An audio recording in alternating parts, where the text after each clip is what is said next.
2단원 전기와 자기 영상을 찍도록 하겠습니다. 전기와 자기가 상당히 친구들이 까다로워하는 부분, 물론 1단원의 물질의 구성부터 어렵다. 화학의 제일 어려운 부분, 물질의 구성, 물리는 물론 어려운 게 좀 많아요. 그렇지만 물리에서 어려운 부분 중에 하나인 전기와 자기를 들어와서 선생님을 원망하는 사람도 있을 텐데 절대 선생님 원망하지 마세요. 선생님은 가르치는 게 잘못인 거지 선생님이 전기와 자기 개념 만든 거 아니에요. 선생님도 타임머신 있다면 그 사람들을 만나보고 싶은 사람이에요. 여튼 전기와 자기, 전기의 발생부터 보도록 하겠습니다. 물체의 대전을 보도록 할게요. 물체의 대전. 대전이란 건 뭐냐? 우리나라 광역시를 얘기하는 게 아니라 정전기다, 마찰전기다라는 표현을 씁니다. 일단 대전이란 말은 물체가 전하를 띠는 현상을 대전이라고 그래요.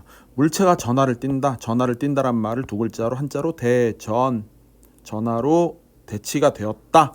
전하를 띈 물체를 그래서 대전체라고도 합니다. 그러니까 전하를 띄었다, 대전되었다, 같은 말이다. 전하를 띄었다, 대전되었다, 같은 말이다. 일단 전하를 띄기 전에 우리가 책에서 기본적으로 나온 개념이 정전기가 나왔습니다. 정전기는 마찰에 의해서 물체가 띄는 전기를 얘기했어요. 책에서 어떤 설명들이 나왔었냐면 여러분들 교과서에 교과서 한참 지금 지나갔죠. 선생님이 영상 찍는다고 교과서를 쭉쭉 넘겼는데 지금 여러분들 눈이 굉장히 아플 거예요. 다행이죠. 네, 다행이라고.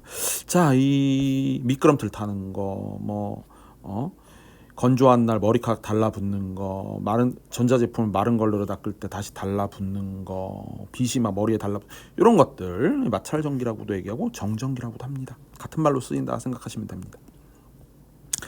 용어를 정리하는 거니까 정리하고 넘어가도록 할게요. 전기력이라는 건 뭐냐? 전기력이라는 것은 전하를 띤 물체 사이에 작용하는 힘이다. 전기력에는 인력과 청력이 있다. 여러분들 수행평가가 기억이 나죠? 인력은 뭐냐? 서로 다른 종류의 전하로 대전되어 있어서 서로 잡아당기는 힘이에요. 우리가 전기니까 서로 다른 종류의 전하로 대전됐다는 거는 플러스 극으로 대전된 물체와 마이너스 극으로 대전된 물체가 서로 잡아당기는 것을 의미합니다.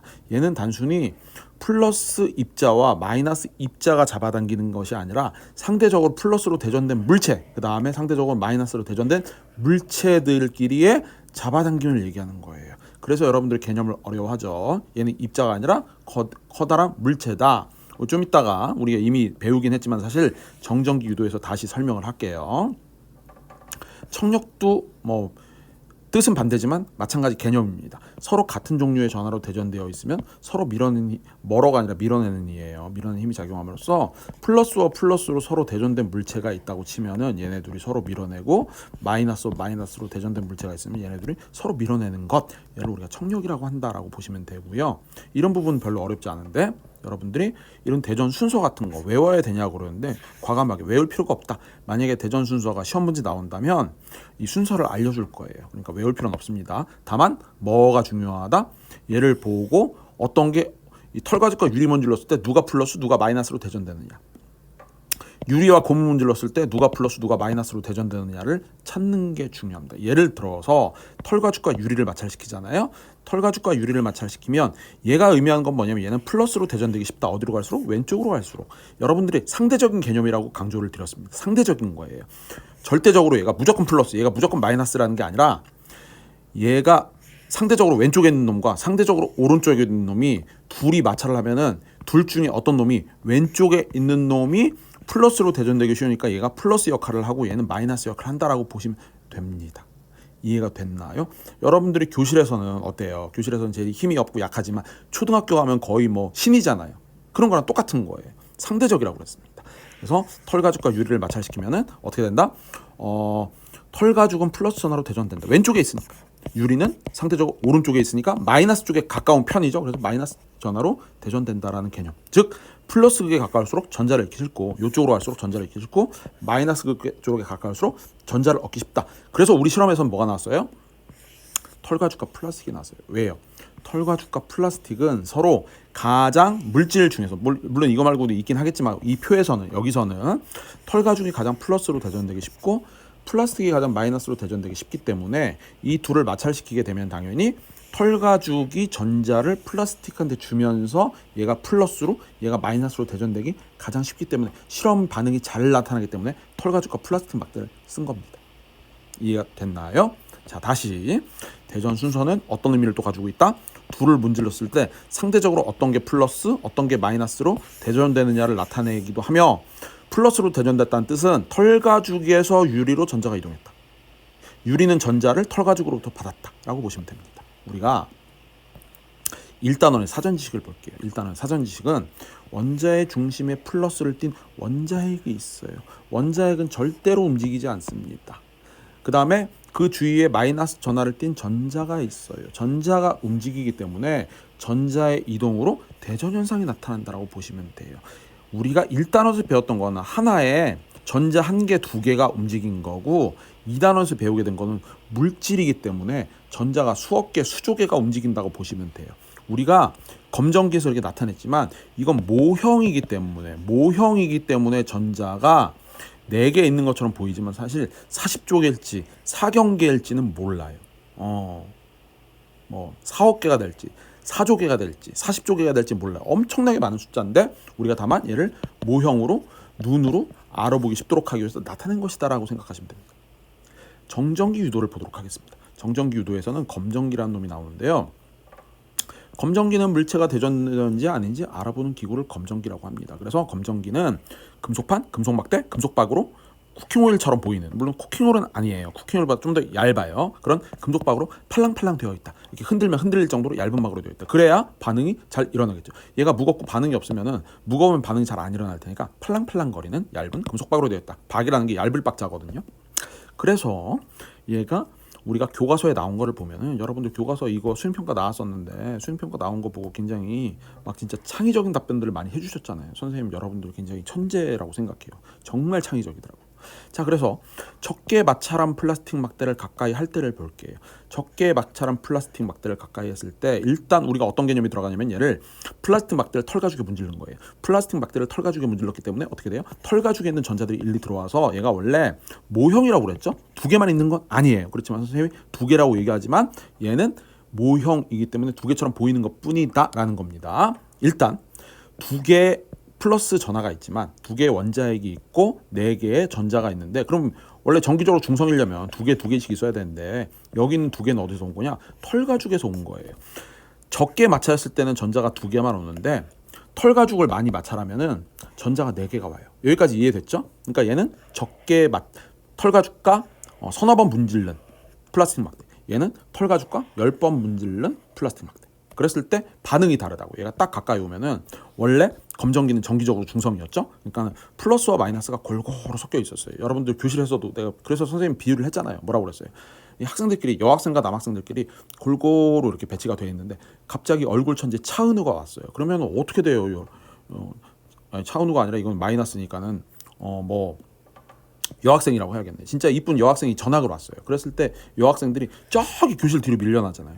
남학생들은 움직이지 않아요. 남학생들은 큼큼 하면서 이렇게 되게 이쁜 것 같은데 내 옆에 앉았으면 좋겠다, 나랑 짝꿍 됐으면 좋겠어라고 엄마한테 막 절에 가자고 기도하고 막 그런 친구들이 있는데, 여튼 여학생들은 저기 뒤로 밀려납니다. 왜 밀려나는지 선생님이 잔인하니까 설명 안 할게요. 여튼 마이너스가 왔을 때, 선생님이 선을 넘으면 안 되니까 거기까지만. 마이너스로 대전된 물체, 얘를 뭐라고 얘기한다고? 얘는 마이너스로 대전되었다. 마이너스로 대전된 물체가 왔을 때, 마이너스 대전 물체가 왔을 때 전자를 반대쪽으로, 왜? 이거를 우리가 청력이라고 그랬죠? 청력이 같은 극성 밀어낸다고 그랬어요? 밀어내서 전자들이 뒤로 밀려나게 되면 상대적으로 금속 박들은, 자, 플러스 전하가 이렇게 하나 있는데 전자가 2개 정도, 플러스 전하가 하나 있는데 전자가 2개 정도, 이렇게 되어 있기 때문에 마이너스로 얘도 대전되어서 서로 멀어진다, 벌어진다라고 보시면 됩니다. 그런데 좀 더 강력한 놈이 왔어요. 강력한 마이너스 같다고요. 평범한 마이너스가 아니라 10번 문질렀던 강력한 마이너스가 오게 되면 더 세게 밀어내요. 아주 그냥 진짜 심하게 밀어내요. 그래서 쫙 밀어내면은 더 얘네들이 마이너스로 대전되기 때문에 서로 같은 마이너스로 상대적으로 대전됐기 때문에 더 세게 밀어낸다. 그래서 더 벌어진다라고 보시면 됩니다. 많이 마찰될수록 더 밀어내고, 또 여기서 빠졌지만 뭐가 있어요? 똑같이 대전된 물체라고 하더라도 얘가 멀리 있으면 좀 덜 벌어지는데 가까이 가게 되면 더 많이 벌어진다라는 거고, 여기서 또 중요한 사실은 플러스 원자핵은, 자 보시면 아시겠지만 플러스 원자핵은 움직이지 않았죠. 플러스 원자핵은 움직이지 않았어요. 뭐만 움직였어요? 이 전자들만 움직였어요. 전자들만 이동한다. 우리가 1단원 개념에서 선생님이 굉장히 강조했습니다. 전자만 움직인다. 전자의 이동으로 대전 현상이 나타난다라고 매우 강조했습니다. 근데 여러분 자꾸 플러스 전하로 움직이게 만들려고 그래요. 왜 자꾸 과학사를 바꾸려고 그러죠, 여러분들? 큰일 납니다. 플러스 원자핵이 바뀌게 되면 이 세상이 크게 바뀔 거예요. 위험합니다. 그래서 전자만 움직인다. 이렇게 보시면 되고, 선생님이 이제 말로 설명한 거를 대전 첨구해서 글로 이제 나타내면 하나씩 볼게요. 플라스틱 막대에 털 가죽을 문지르면 전자가 털 가죽에서 플라스틱 막대로 이동한다고 아까 설명했습니다. 털 가죽에서 전자가 플라스틱 막대로 이동하는데 두세 번 문지르면 조금 이동하고 10번 이상 문지르면 많이 이동한다. 더 많이 문지를수록 더 많은 전자가 이동한다. 당연하죠. 그래서 그 이후에 털 가죽 문지른 이후에는 플라스틱 막대가 마이너스 전하로 대전되는데 얘는 좀 약한 마이너스 전하, 얘는 좀 강한 마이너스 전하로 대전되었다. 더 많이 대전되었다고 보시면 돼요. 그래서 마이너스로 대전된 플라스틱 막대를 검정기 금속판에 가까이 대면은 검정기의 금속판에서 금속박 쪽으로 전자가 이동해요. 여기 있던 전자들을 이렇게 골고루 친구야 친하게 지내 전학생 와서 큰일 났네 하면서 딱 뒤로 밀려난다고요. 그래서 전자가 이동한다. 그런데 강한 놈이 오면 더 강하게 밀어내겠죠. 연예인 데뷔생 SN 연습생이 왔어요. 그러면 나 뒤로 쭉 밀려나겠죠. 그래서 요즘 SN보다는 빅히트가 더 크다고요? 빅히트는 보통 보이그룹 많이 키우는데 쓸데없는 얘기 자꾸 시키지 말라고요. 자, 금속박이 둘 다 마이너스 전하로 대전되므로 금속박이 둘 다 마이너스 전하로 대전되므로 서로 같은 극성을 띠므로 벌어진다. 얘도 마이너스, 얘도 마이너스를 상대적으로 띠게 된다. 왜? 전자들이 뒤로 밀려나서 전자의 밀도가 높아졌으므로 얘도 마이너스, 얘는 더 강하게, 얘도 더 강하게 마이너스 더 많이 벌어지고 얘는 좀 덜 벌어진다. 상대적일 뿐이지 벌어지는 건 확실하다. 왜? 마이너스 대전된 놈이 와서 밀어내니까.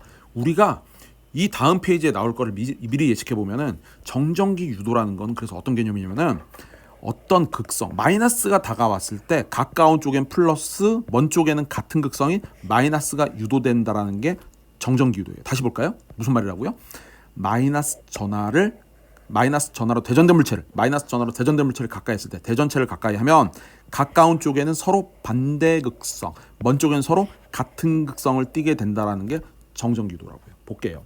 그래서 이런 개념입니다. 마이너스 대전체가 가까이 오게 되면은 마이너스 대전체와 가까운 극성에는 반대 극성인 플러스를 띠게 되고 전자들이 저기 뒤로 밀려나니까 먼 쪽에는 마이너스와 같은 극성을 띠게 된다. 왜? 얘가 전자를 밀어냈으니까. 절대 조심할 거는 여기 보시다시피 플러스는 움직이지 않았죠. 항상 강조합니다. 플러스 움직이지 않고 전자만 이동했다라는 거. 그 다음에 이번엔 플러스 대전체가 가까이 왔어요. 마찬가지예요. 정전기 유도는 플러스가 오든 마이너스가 오든 가까운 쪽에는 서로 반대 극성, 먼 쪽에는 같은 극성이에요. 가까운 곳에는 다른 종류, 먼 곳에는 같은 종류의 전하가 유도되는 게 정전기 유도라고요. 자, 플러스가 와도 어때요? 여러분들 막 갑자기 BTS가 왔어요. BTS 레몬스타가 와갖고 막 랩을 하고 있어요. 막 과학쌤 랩 너무 구려 초딩 수준이야. 그러면 랩 막 하면 여학생들이 깍 하면서 앞으로 그쵸? 아미들 막 전차 타고 막 올 거 아니에요, 그쵸? 아미들 막 모금하는 거 보니까는 그 타임스퀘어 같은 데도 광고 올릴 정도로 그게 돈이 엄청나게 든다고 100만 달러가 든다고 그러는데 하여튼 죄송합니다. 어쨌든 이게 왔을 때 플러스 전화가 왔을 때 마이너스 전자들이 가까운 쪽으로 끌려오잖아요. 이걸 뭐라고 그래? 인력이라고 그래요. 그러니까 이쪽은 마이너스 전화가 유도되고 반대쪽은 플러스 전화가 유도되는. 그러니까 어떤 대전체가 오면은 가까운 쪽에는 반대 극성, 먼 쪽에는 같은 극성. 가까운 쪽에는 반대 극성, 먼 쪽에는 같은 극성을 띠게 되는 것을 정전기 유도라고 합니다. 그럼 왜 정전기 유도 현상이 나타나느냐? 이유는 빨간색으로 나타냈습니다. 왜냐면은 같은 극성은 서로 밀어내는 힘, 청력을 나타내고 그렇기 때문에 마이너스 대전체가 가까이 오면은 전자를 멀리 보내요. 저쪽으로 보내기 때문에 가까운 쪽은 플러스가 되고 플러스 대전체가 가까이 오면 전자를 대전체 쪽으로 끌어당겨요. 그래서 마이너스 전하가 유도되는 거예요. 마이너스 대전체가 가까이 오면 전자를 쭉 밀어내니까 가까운 쪽은 마이너스 반대인 플러스가 유도되고 플러스 대전체가 가까이 오게 되면은 전자를 잡아당기니까 왜? 인력. 잡아당기니까 서로 먼 쪽은 같은 극성을 띠지만 같은 극성은 서로 다른 극성으로 대전된다. 가까이 오면 끌려와. 이거 청력만이 아니라 인력도 나타낸다고 적어야겠네요. 그렇죠? 청력. 밀어내는 힘 또는 그러니까 위에 거는 밀어내는 힘이지만 얘는 잡아당기는 힘. 이렇게 해서 영상 길어지면 안 되는데 인력. 실시간 쓰는 거 보여주고 있네요. 자, 인력을 나타내기 때문에 끌려온다. 그래서 서로 다른 극성. 그러니까 결론은 뭐다? 대전체와 가까운 곳에는 대전체와 다른 종류의 전하가 유도되고 대전체와 먼 곳에는 대전체와 같은 종류의 전하가 유도되는 현상이지만 실상 내용을 분석하면 이렇다라는 것까지 알아두셔야 됩니다. 자, 여기까지는 괜찮은데 이제 전류와 전압이 나왔어요. 여러분들이 상당히 또 어려워하는 부분입니다. 전기화작이 파트가 까다롭긴 한데 전류 개념이 나왔어요. 일단 전류라는 거는 흐를 유자를 써서 흐를 유자 물숫자 변에 흐를 유자 써가지고 흐른다, 전자가 흐른다라는 개념인데 개념은 그렇지만 조심하셔야 된다고 그랬죠.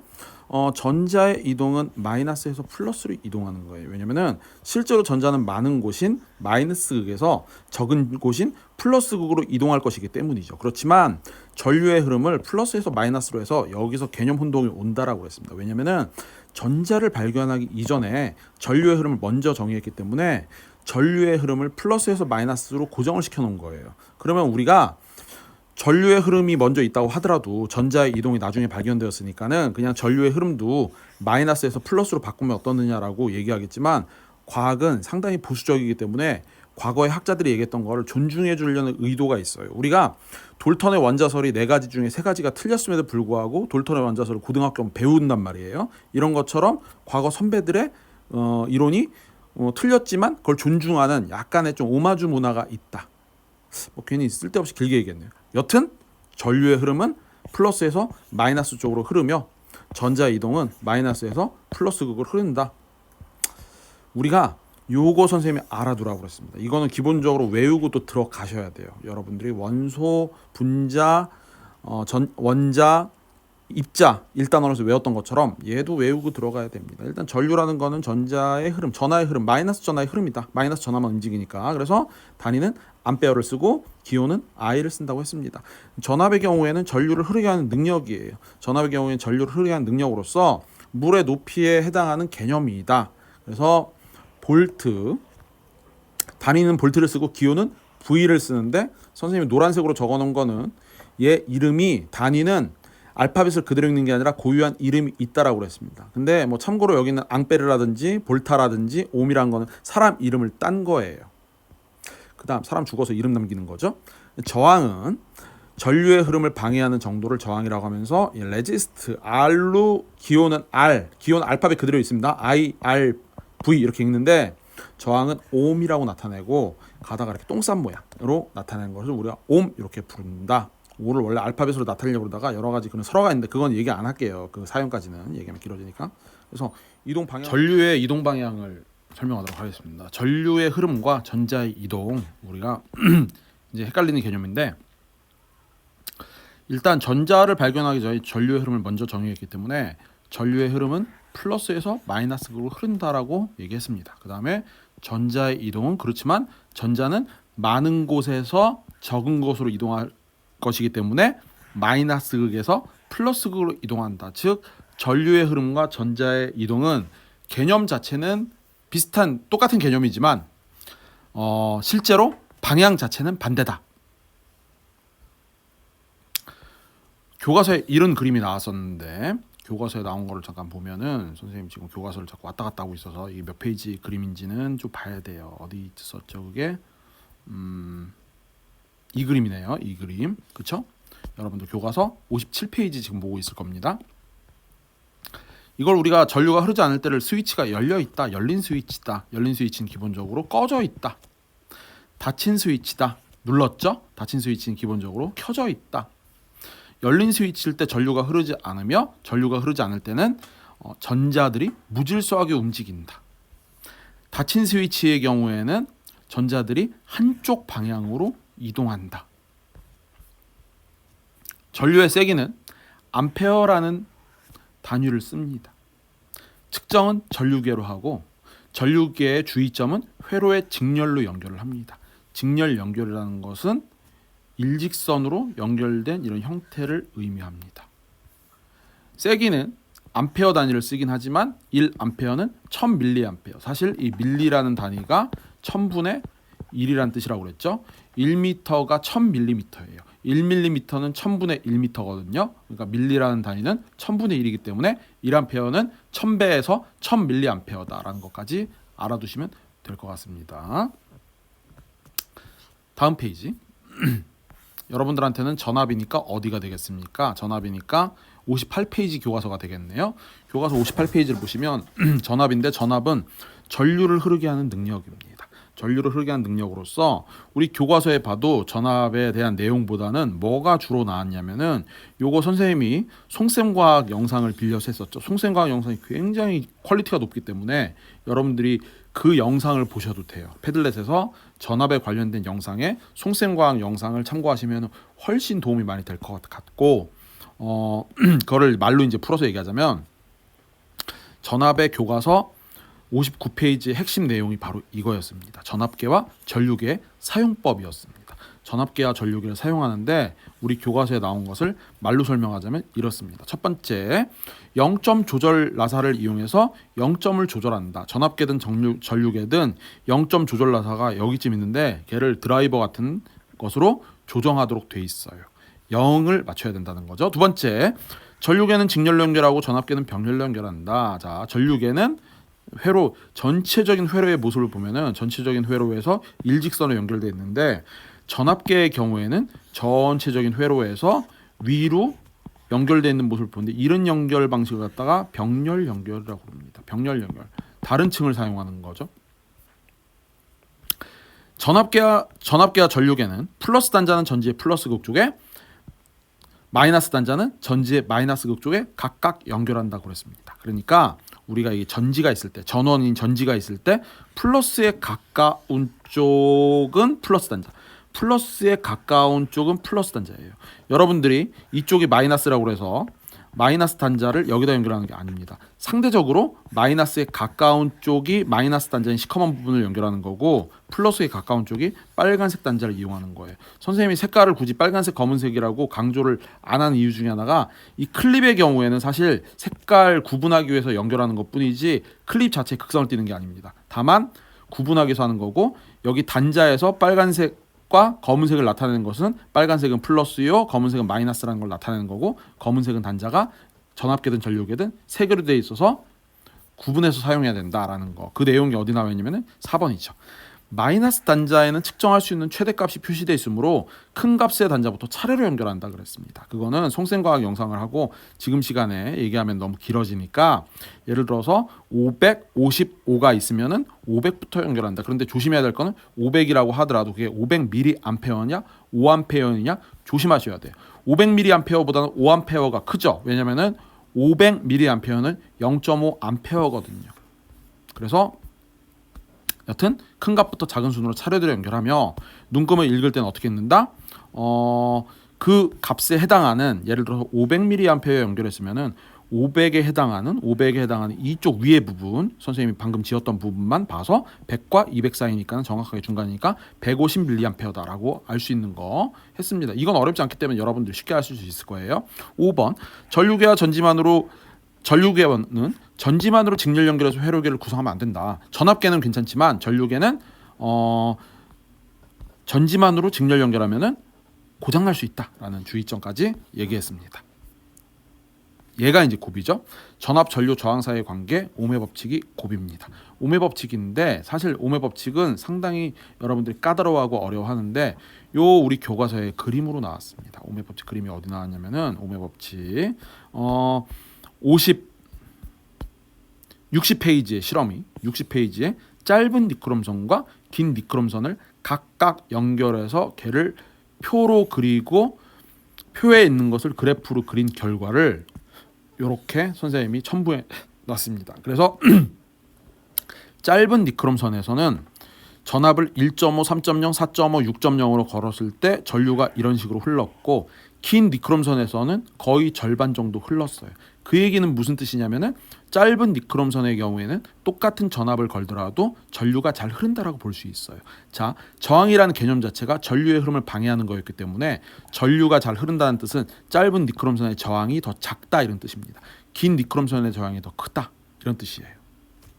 우리가 이미 배웠기 때문에 선생님이 이렇게 얘기해도 여러분들 알아들을 거예요.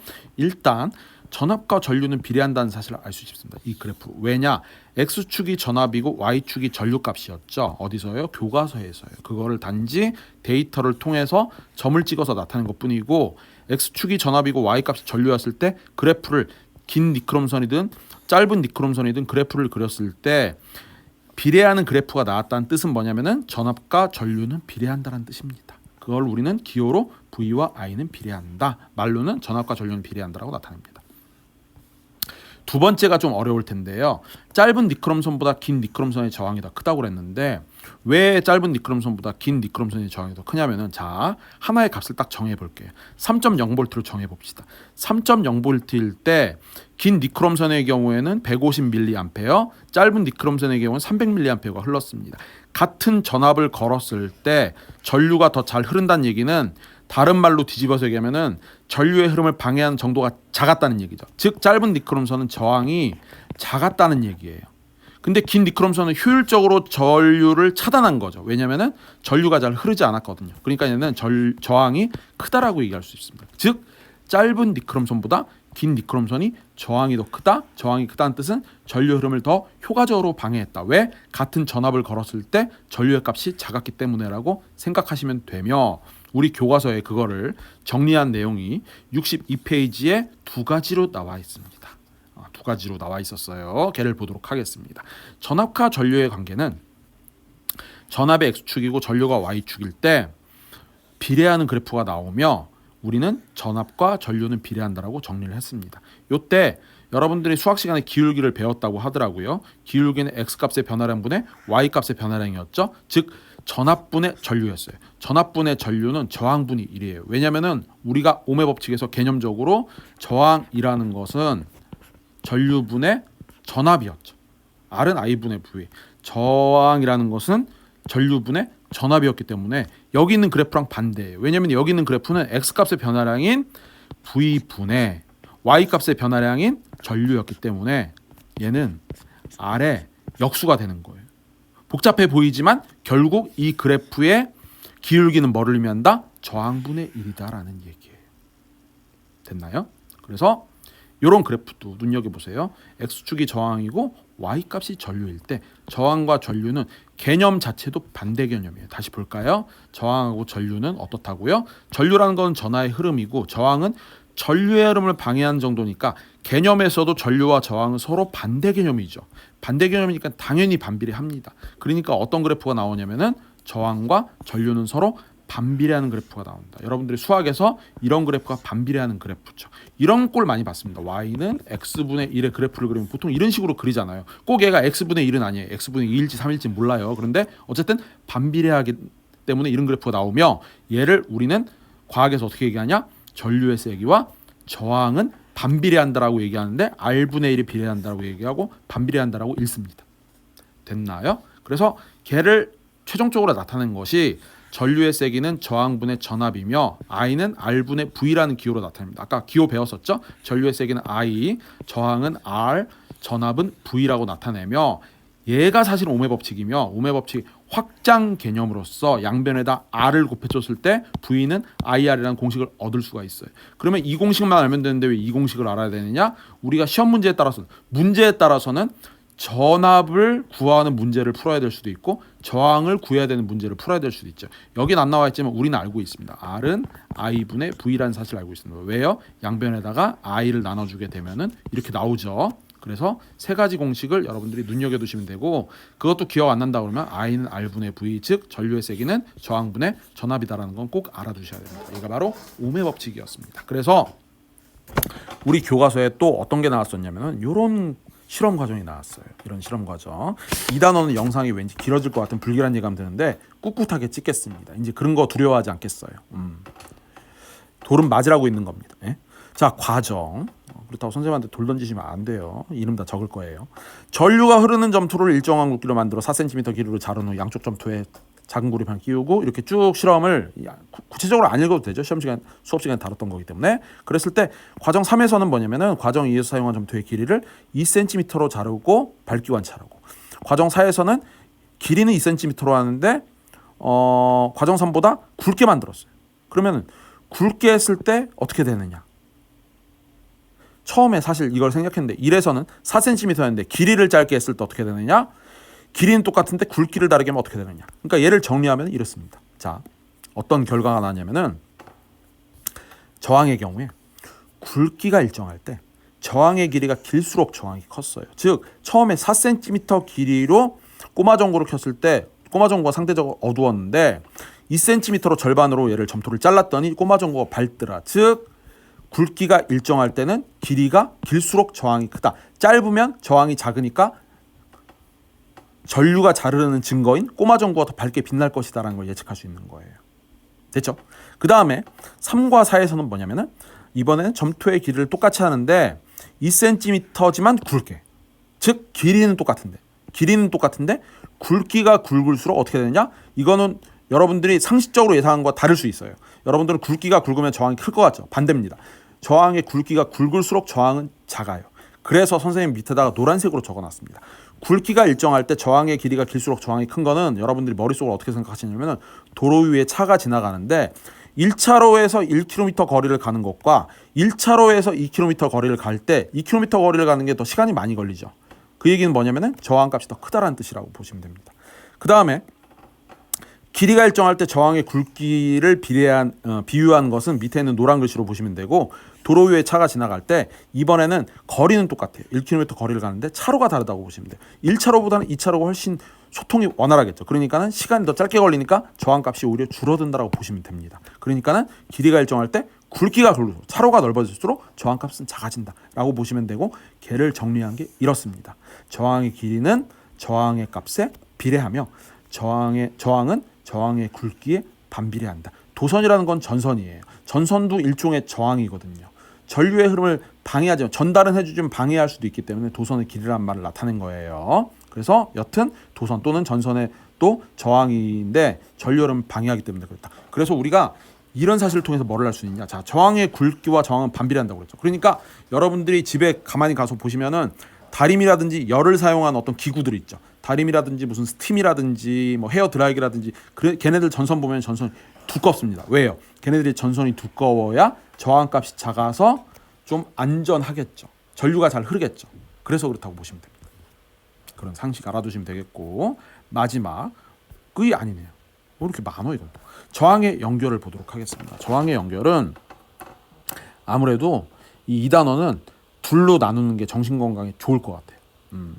하여튼 오늘 또 승훈이가 둘로 나누는 게 어떻느냐 뭐 그런 얘기를 했는데 승훈이는 선생님한테 굉장히 상처를 많이 줬기 때문에 선생님이 승훈이 말을 들을까 말까 약간 고민을 하고 있습니다. 승훈이 보고 있냐? 저항의 연결을 보도록 하겠습니다. 조심하세요. 도덕 선생님 아닙니다. 조심하세요. 그 승훈이가 아니라 똑같은 승훈인데 저기 학생 그 부에 하여튼 있어요. 저항의 연결 오해하시면 안 돼요. 자, 못 들은 걸로 하고 이거 편집해야 되는데 저항의 연결은 저항의 직렬 연결과 저항의 병렬 연결이 있는데요. 저항의 직렬 연결의 경우에는 저항이 회로 전체적으로 일렬로 연결된 형태를 직렬 연결이라고 하며 회로 전체적으로 봤을 때 층을 이루면서 연결된 형태를 병렬 연결이라고 합니다. 이랬을 때 저항의 직렬 연결부터 보면은 여러분들이 저항의 직렬 연결을 그냥 외우기보다는 이렇게 보시면 좀 더 편할 것 같아요. 저항이 직렬 연결됐을 때 우리가 바로 전에 배웠던 걸 보면은 굵기가 일정할 때 저항의 길이가 갈수록 저항이 크다고 그랬죠. 즉 여기서 저항의 직렬 연결의 경우에는 똑같은 차로, 똑같은 1차로인데 1km에서 2km로 거리가 늘어갔기 때문에 시간이 더 걸린다. 즉 저항값은 커질 것이다라는 거예요. 즉 저항을 직렬 연결하면 저항의 길이가 길어지기 때문에 전체 저항은 증가한다는 사실을 알 수가 있어요. 이거를 여러분들이 싫어하는 식으로 나타내면 어떻게 되느냐? 전체 저항의 값은요. 전체 저항의 값은 첫 번째 저항과 두 번째 저항을 더한 것과 같다라고 계산으로 나타냅니다. 그래서 저항의 직렬 연결의 경우에는 저항은 연결할수록 값이 커진다라는 개념이며 저항의 직렬 연결의 특징 중에 하나는 전류가 일정해요. 전류가 일정합니다. 그 다음에 전압은 저항에 비례한다고 그랬습니다. 전압이 원래 저항에 비례하는데 여기서는 전류가 일정하기 때문에 원래 V라는 것은 저항의 직렬 연결, 여러분들이 오해하시는 게 그거예요. 저항의 직렬 연결이든 저항의 병렬 연결이든 V는 IR이라는 공식은 항상 성립합니다. 얘는 저항의 직렬 연결에서만 성립하는 게 아니라고요. 항상 성립하는데 어떤 특징을 가지고 있냐면은 전류가 모든 회로에 흐르는 전류든 R1에 흐르는 전류든 R2에 흐르는 전류든 일정한 게 저항의 직렬연결의 특징이기 때문에 전압의 경우에는 전류값에는 차이가 없고요. 저항값에만 영향을 받기 때문에 그래서 전압은 저항에 비례하는 거예요. 전압은 저항에 비례한다라고 보시면 됩니다. 그 다음에 저항의 직렬 연결의 특징은 뭐였냐면은 여러분들 교과서에 크리스마스 트리가 나왔었죠. 트리가 하나 끊어지면은 불이 안 들어온다 그랬습니다. 그게 왜 그러냐면 직렬 연결되기 때문이에요. 저항 하나가 끊어지면 전체 회로에 전류가 흐르지 않는다. 우리가 딱 모양을 봐도 R1이 끊어지면 전체 회로에 전기가 안 흐를 것처럼 생겼죠. 얘가 저항의 직렬 연결이었습니다. 여러분들이 굉장히 고민하시는 게 저항의 연결에서 시험 문제로 뭐 푸는 문제가 나오면 어떻게 되느냐를 굉장히 고민하시는데 힌트를 주자면은 푸는 문제가 나오더라도 정말 간단한 문제가 나오지 복잡하게 교육과정을 벗어난 그런 문제가 나오지 않으니까 공부하실 때 너무 고민하면서 공부하실 필요는 없고 개념은 꼭 알아둬야 된다라는 것 정도 요런 것은 강조했던 거 꼭 알아두셔야 됩니다. 그 다음에 저항의 병렬 연결을 보도록 할게요. 저항의 병렬 연결은 저항의 직렬 연결보다 조금 어려운데 저항의 병렬 연결도 마찬가지입니다. 아까 뭐라고 그랬냐면은 일단 길이가 일정하다고 가정을 합시다. 물론 여기 저항의 병렬 연결에서 R1과 R2의 길이가 똑같다고 볼 수는 없어요. 길이가 똑같다고 볼 수는 없지만 여튼 길이가 일정하다고 쳤을 때 저항이 굵기가 굵을수록 저항이 작다고 그랬으니까 얘도 어떻냐면은 둘을 합쳐질수록 저항값은 작아진다고 그랬어요. 요런 개념입니다. 요런 개념. 합쳐질수록 저항값은 작아지죠. 1차로를 통과하는데 1차로 뻥 뚫어서 2차로 만들면은 교통이 원활하게 통과한다. 전하의 흐름이 원활하게 통과하니까 저항값은 작아질 것이다. 즉 저항의 병렬 연결은 연결할수록 전체 저항은 감소한다고 그랬어요. 그래서 저항의 병렬 연결도 어떻다고요? 저항의 합은 오히려 작아진다. 얘는 책에 식은 안 나왔지만 전체 저항분의 1은 R1분의 1 더하기 R2분의 1로 구하는데 이런 식에 대한 계산식 같은 건 내지 않으니까 굳이 얘는 몰라도 좋습니다. 과감하게 말씀드릴게요. 그렇지만 개념은 알아야 돼요. 저항의 병렬 연결은 뭐가 일정하다? 전압이 일정하다는 알아둬야 돼요. 전압이 일정합니다. 왜라는 건 책에 안 나와 있죠? 그리고 사실 왜라는 걸 설명하기 위해서는 교육과정을 살짝 벗어나야 되기 때문에 그냥 전압 일정하다 정도만 알아두시면 됩니다. 책에 안 나온 데는 이유가 있는 거예요. 그래서 전압이 일정하기 때문에 I는 R분의 V라는 공식은 저항의 직렬 연결이든 병렬 연결이든 항상 성립하는 공식인데 여기서는 무슨 말이냐면은 전체 회로에 걸리는 전압의 값이 전체 회로에 걸리는 어떤 부분의 전압의 값은 항상 일정하다는 뜻이에요. 즉 R1에 걸리는 전압 V1이나 R2에 걸리는 전압 V2나 여기 있는 V나 전부 다 항상 일정하다라는 개념입니다. 그러니까 전압은 항상 저항값에 상관없이 항상 일정하기 때문에 부분에 상관없이 항상 일정하기 때문에 얘는 뭐에만 의존한다? 전류는 전압과 상관없이 저항값에만 의존한다. 근데 반비례하기 때문에 전류는 저항에 반비례한다라는 공식이 성립된다라는 겁니다. 그 다음에 저항의 병렬력의 특징은 얘가 하나가 끊어져도 회로 전체에 전류가 흐르는 데는 문제가 없죠. 그래서 저항의 병렬력의 특징은 저항 하나가 끊어져도 전체 회로에 전류가 흐른다고 그랬어요. 여러분들한테 선생님이 쉽게 어떻게 예를 들었어요? 멀티탭을 예를 들었죠.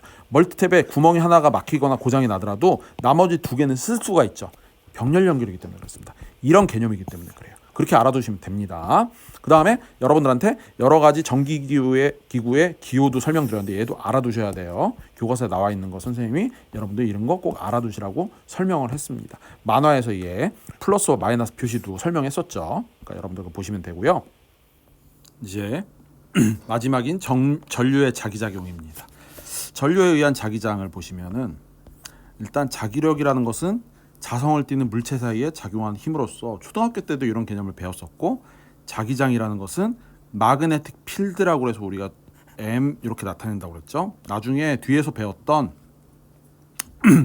전류가 흐르는 직선 도선이 자기장 속에 받는 힘의 방향을 선생님이 M 어떤 책에서는 B라고 표현한 것도 있는데 B라고 표현한 것도 맞고 M이라고 표현한 것도 맞는데 이 알파벳이 중요한 게 아니라 방향을 나타낼 때 M 선생님이 가운데 손가락으로 M으로 좀 쉽게 공부하라고 말씀을 드렸습니다. 여튼 마그네틱 필드 자기장이라는 것은 자석 주위의 자기력이 작용하는 공간으로서 방향은 나침반의 N극이 가리키는 방향이에요. N극 바늘이 가리키는 방향이 자기장의 방향입니다. 자석 주위에 철가루를 뿌리면 이렇게 돼서 N극이나 S극, 빨간색이 N극이고 파란색이 S극인데요. N극 주변에 또는 S극 주변에 가까울수록 많이 모여들며 멀수록 적게 모여드는 현상을 발견할 수 있고, 요 두 번째 그림은 뭐냐면 N극 쪽으로는 이 나침반의 빨간색이 N극이거든요. 나침반의 빨간색 N극이 청력, 같은 극성끼리는 밀어내는 힘이 작용하면 반대를 가리킨다는 뜻이에요. 완전 반대죠. 그런데 S극의 경우에는 N극과 반대니까 나침반의 N극이 S극을 바라본다는 그런 뜻입니다. 그래서 얘를 자석 주위에 자침을 놓게 되면은 나침반을 이렇게 여러 군데 놓게 되면은 나침반이 최종적으로 이렇게 가리키더라. 그러면 이 중간쯤 있으면 어떻게 되느냐? 중간쯤 있으면 여기 보시면 아시다시피 얘랑 이제 똑같은 건데 S극 쪽으로 N극 바늘이 가고요. N극으로 S극 바늘이 간다라고 보시면 되겠습니다. 그래서 그 방향을 나타낸 거고, 방향이 화살표가 중요한데 N극에서 S극으로 가는 것이 나침반의 방향, 자기장의 방향이다. 자기장의 방향은 자침의 N극이 가리키는 방향이라는 겁니다. 그래서 또 이제 두 가지가 남았는데 전류에 의한 자기장의 방향이에요. 전류에 의한 자기장의 방향이 여러분들이 이제 문제로 나올 때 상당히 어려워하는데 전류의 방향부터 일단 알아보자고요. 자, 전류에 의한 자기장의 방향은 오른쪽 엄지손가락이 전류를 향하도록 도선을 감싸줄 때 나머지 네 손가락이 가리키는 방향이 자기장의 방향이다. 전류의 방향은 플러스에서 마이너스 방향이고요. 네 손가락은 손을 감싸준다고 그랬죠. 그래서 우리가 시험 문제 만약에 나온다면 동서남북에 따라서 자기장 방향을 찾는 그런 문제가 나올 것이며, 이걸 그림으로 이해하는 것이 중요하다고 그랬습니다. 자, 예를 들어서 전류가 위로 흐르게 되면은 우리가 손을 어떻게 감는다고요? 위로 감는다고. 위로 엄지손가락을 치켜든다고요. 오른손으로 해요. 항상 왼손 쓰는 거 아닙니다. 오른손이에요. 오른손을 엄지손가락 위로 치켜들고 손가락을 감쌌을 때 그렇게 돌아가는 방향이 나침반의 N극이 가리키는 방향, 즉 자기장의 방향이다라는 겁니다. 그럼 나침반을 예를 들어서 오른쪽, 왼쪽, 위, 아래다 두면은 나침반의 N극 방향, 즉 자기장의 방향이 그 순간마다 어떻게 되느냐? 이쪽에서는 위를 가리키죠. 가운데 손가락이 순간적으로 위를 가리키니까요. 그 다음에 위쪽에서는 가운데 손가락 순간적으로 왼쪽을 가리키죠. 그래서 왼쪽입니다. 그 다음에 이쪽은 뺀 가운데 손가락 돌아서 아래쪽을 가리키고 있는 형태가 되는 거죠. 그래서 왼쪽에 나침반이 놓인다면 아래쪽을 가리킬 것이고, 얘가 손을 쭉 폈다고 쳤을 때 가운데 손가락이 여러분들 봤을 때 오른쪽을 가르치고 있으니까 나침반이 앞에 이렇게 툭 튀어나와 있으면은 얘처럼 오른쪽을 볼 것이다라는 게 예측이 됩니다. 이 그림이나 사실 같은 개념의 그림인데 시험 문제에서는 동서남북에 따라 나침반에 자기장 찾는 문제들이 많이 나온다고요. 꼭 시험 문제가 아니라 여러분 문제집 풀 때도 그쵸. 그래서 얘를 오른손으로 감싸줄 때 요 개념들 확실하게 알아두고 얘를 이렇게 찾아야 된다는 게 첫 번째였고요. 마지막, 여러분들 전기화작에서 제일 어려워하는 마지막이 도선에 작용하는 힘 찾는 문제인데, 힘 찾는 문제는 말굽자석이 주로 많이 나와요. 말굽자석에서 자, 마찬가지입니다. 아까 뭐라고 그랬냐면은 자기장의 방향은 N극이 가리키는 방향이라고 그랬어요. 그러면 N극과 S극이 있을 때 나침반의 바늘이 이쪽을 가리키겠죠. 즉 N극에서 S극으로 나가는 자석에서 N극으로 S극으로 가는 거나 나침반의 N극이 가리키는 방향이나 사실 같은 말이에요. 이해가 됐나요? 그래서 N극에서 S극 방향이 자기장의 방향이에요. 얘는 어떻게 따지냐면은, 얘는 말로 설명을 안 하고 선생님 그림으로 설명했는데, 자기장의 방향은 오른손을 쭉 피세요. 이번에는 쭉 펴서 가운데 손가락에 가리키는 방향이 자기장의 방향이고, 나는 최고라고 그랬죠. 전류의 기호가 I였습니다. 전류의 기호가 I였어요. 전류는 I, 엄지손가락 방향입니다. 얘가 셋 다 90도예요. 자, 자기장과 엄지손가락, 전류도 90도고 그 다음에 자기장과 힘도 90도이며 전류와 힘도 90도예요.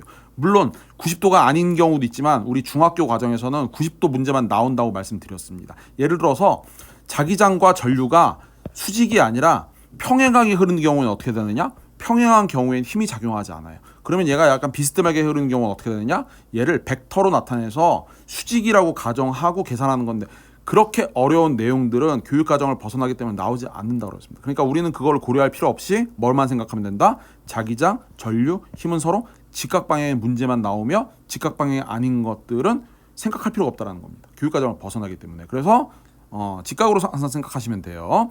여기서도 그림을 보면은 N극에서 S극으로 이렇게 자기장이 가고 있는데 전류가 위쪽으로 가고 있으니까는 이 그림처럼 전류는 엄지손가락 자기장은 가운데 손가락 방향, 힘은 어디로 간다? 위로 간다 해서 이 상태에 만약에 전선에 전류가 흐르고 있으면 전선의 방향은 위로 작용할 것이다. 힘의 방향은 위로 작용할 것이다. 위로 떠오를 것이다라는 게 예측이 된다라는 그런 내용이었습니다. 그래서 몇 개를 더 보면은 얘가 우리 책에서는 또 뭐가 나왔냐면은 이런 것들이 나왔습니다. 이게 이제 전동기의 구조인데 전동기의 구조에서 N극에서 S극으로 작용할 때 전류가 이 순간에서는 위로 가고 있죠.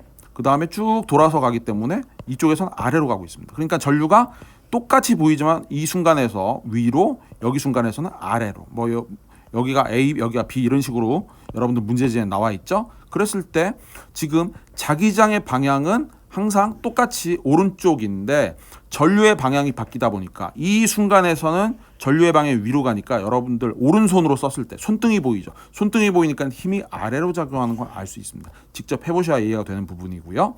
그 다음에 이 순간에서는 엄지손가락이 아래로 가리키게 되는데 여러분들 오른손 썼을 때 엄지손가락이 아래로 가리키게 되면 손바닥이 보일 수밖에 없죠. 손바닥이 보인다는 얘기는 손바닥이 보이는 방향, 손바닥이 보는 방향이 힘의 방향이기 때문에 이 순간에 위로 갑니다. 그래서 전동기는 어떻게 돈다고요? 여기가 위, 여기가 아래로 도니까 우리가 봤을 때 이렇게 시계 방향으로 돌게 될 것이다라고 예측되는 그런 형태의 문제들이 많이 나왔었습니다. 그래서 선생님이 이건 설명 안 했는데 이것도 위에랑 같은 맥락이니까 선생님 영상을 참고하시면 될 것 같습니다. 이 전에 찍었던 영상들. 그래서 전류의 자기작용은 전류에 의한 자기장의 이 도입 개념과 문제로 여러분들 문제지에 많이 나오는 것들은 전류에 의한 자기장의 방향이라든지 자기장 속에 도선에 작용하는 힘에서 힘의 방향 찾는 거, 그 다음에 나침반이 어느 방향을 가리키냐 찾는 문제들이 많이 나왔었죠. 그래서 그런 문제들은 직접 풀어보시고 개념 정리 영상 이렇게 마치도록 하겠습니다. 질문 있으면 항상 자유 게시판에 질문 남겨주시고